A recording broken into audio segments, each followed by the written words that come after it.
Welcome.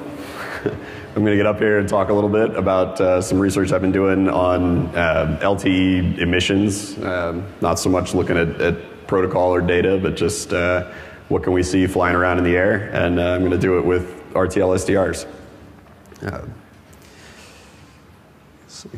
A couple of people that have made this this talk happen, or this story happen. A few years ago, Melissa Elliott did a talk at DEF CON 21 on crazy stuff in the noise floor that she was exploring with RTLSDRs. And when I saw that talk, that inspired me to take up that research on what fun bits of data are flying around there. Also, Juha Vernen, if you're here, I'd love to talk to you and shake your hand.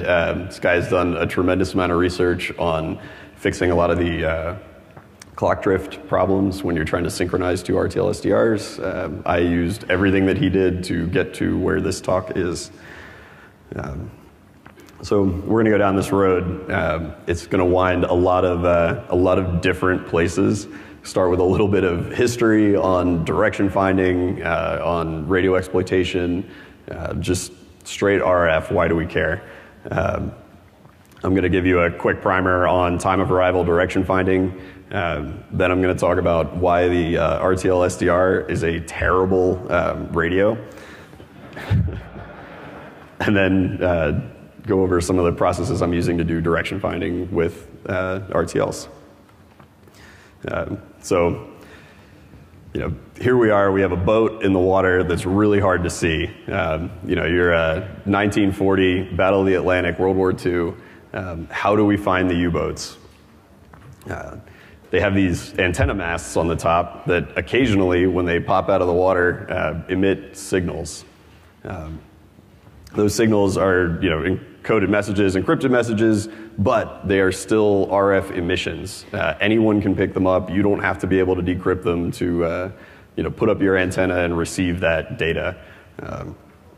So then we get a whole lot of these guys.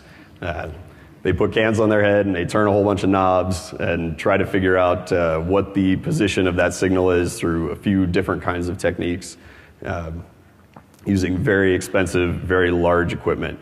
The wavelengths on these transmissions were huge. So to do direction finding, you needed like national infrastructure, or at least real estate, to park lots and lots of antennas. Today we have this guy. He's on the Wikipedia page for fox hunting, which has become the modern approach to direction finding. It's a really fun thing if you haven't gotten into it, where somebody goes and puts a radio out in a state park and you get your antenna and your headphones and you go out and try and find it. So there he is. And I guess you need a trendy headband.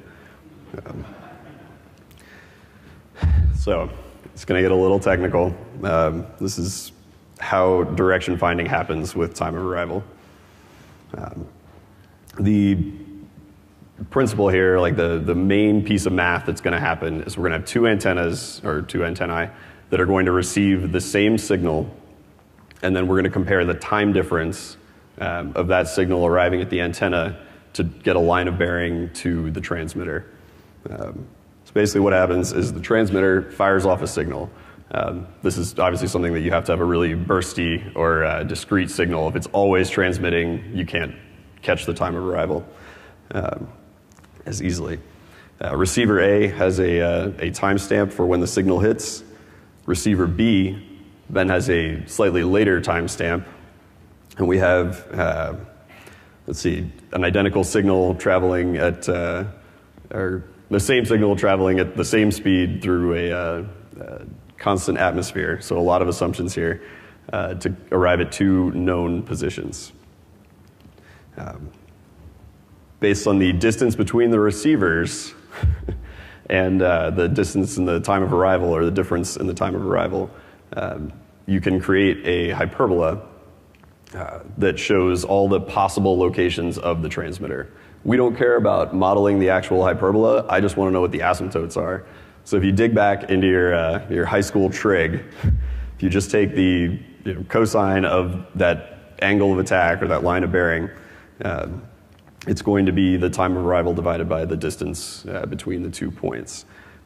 So using that, we can draw two possible lines that this transmitter can be from. If you only have 2 receivers, you're always going to have 2 different places to guess and go look for it. So how do we solve that problem and get to position? This is classic triangulation. When people are saying, I'm going to triangulate your signal, 3 antennas, a little bit of trigonometry, and we get a shape that looks like this, where we have 3 receivers. They're all getting time of arrival measurements. We're going to take those same cosines of the angles to get 6 lines. 3 of the lines are going to diverge off into space. Hopefully 3 of the lines are going to converge.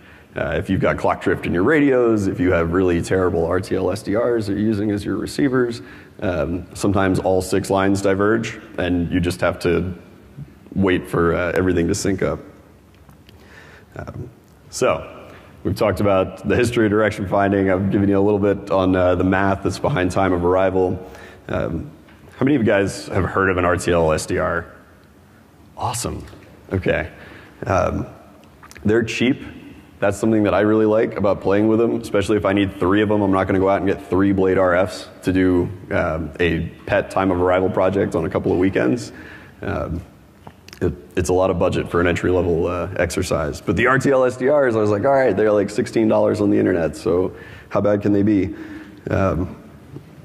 I'm using the E4000s because I was interested in tracking LTE signals, and I had to get up into the higher band. If you buy a brand new RTLSDR, like just straight off of Amazon, it's a newer chip that doesn't tune all the way up to LTE 1900, which is what we have here in Las Vegas. So this project with newer radios, you got to find a place where they're using the 800 band LTE. But yeah, this is the E4000 on the right. On the left is the stock terrible antenna that comes with the E4000. But that stock terrible antenna and the E4000 are able to pick up clean ADS-B signals, which is what's coming off the airplanes to the air traffic control to show their heading and position and flight identifiers, that kind of information.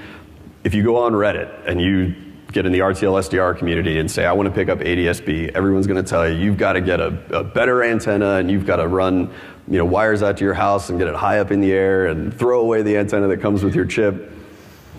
Don't do any of that. Just use the stock antenna when you're getting started playing. It lowers that initial investment, and it works. I mean, this was live data from actually from here this morning. Yeah, it's not garbage. It's terrible, but it's not garbage. So if you want to get started, it will work. So this is my disclaimer. I am not a radio guy by trade. I've definitely done a lot of analysis of pre-collected signals, but digital signal processing is not my formal education. So I'm about to do a lot of terrible things. Let's do direction finding with the RTLSDR. So we said before that we need to have 3 antennas to do position direction finding. So I'm just going to buy 3 of these $16 things, hook them all up to my PC, and this is just going to work, right? There's my RTLSDR. I'm going to replace each of the transmitters in my original diagram, or sorry, each of the receivers with RTLs. And it's just going to work. It's not going to work. One of the major problems with these is the oscillator is extremely sensitive to temperature. If you have like a fan blowing near your computer and you have 2 RTLs sitting next to each other and one's getting the fan more directly than the other, your center frequencies can start to drift very quickly, which breaks time of arrival. There's also issues with the clock. Because they're coming in over USB, if you try to sync 2 of these devices on the system with the CPU, there's bus lag from the USB, there's clock drift across the devices, the temperature-sensitive oscillator is just going to break down all your calculations. You're going to attempt to geolocate something, and it's going to tell you that it's 25,000 miles away, and it doesn't make any sense. So what do we do about clock synchronization? This is where Juha's work came in. He had spent a lot of time trying to solve this problem. Turns out that the reference for the RTLs that have come out has a pin that you can use for clock in. So all you've got to do is crack open your $16 radio and solder on the clock out from one of them onto the other two. And now suddenly you're using the same system clock for all three devices. You're not trying to sync on the CPU, and you can actually do a little bit of direction finding if you get a good signal. And there's a rig with 3 RTLs sharing a single clock.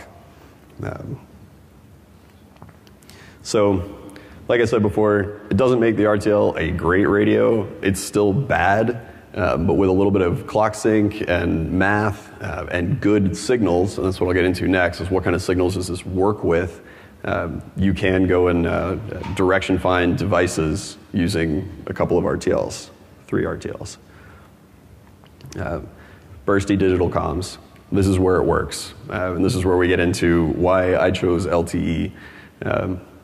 When I was surveying the space around where I live, there are a lot of LTE uplinks, and I thought, hey, that would be really cool if I could use my triangulation technique to track all of the cell phones. And some of them are cars, and some of them are other devices, but basically I'm assuming if it's LTE and it's uplink and I can receive it, it's probably a phone. GSM's also good. It's pretty wide. It's not as loud. It's closer to the noise floor, and the RTLs really struggle with that because everything looks like noise on one with the stock antenna. CB radio is pretty good too, just because it's super loud. You get a very clear signal when you're trying to play with this. Walkie-talkies are the same way. A lot of construction guys around us that I've been able to put very precise dots on where they're sitting in their yellow iron. One of the other things that's kind of exciting, this was a signal that I collected in the US, and you'll see that it's in the 900 uplink. Well, maybe you can see. There's some numbers right there. That's not a licensed band for GSM in the US. That's a European channel. So this was a signal that I was interested in geolocating because obviously somebody is using a system that either is completely undocumented or they shouldn't be. And because the width of the signal is fairly wide, unlike kind of the walkie-talkie CB stuff that gets very narrow, if the clocks drift on the RTLs or the oscillators drift and my center frequencies get off, my time of arrival is still the same. And I'm going to show that if I have one RTL where the true center frequency is slightly to the left of where I'm trying to tune it, and another that's slightly to the right, I'm still going to get the same time of arrival. So that's why LTE is easy to track with 3 RTLs, and that's my research so far. I'm going to be hanging out at the Wireless Village tomorrow. If anybody wants to see this thing fly, my Cabana box does not plug into a VGA, so I'm not going to show it live in here. But yeah, thanks for coming out.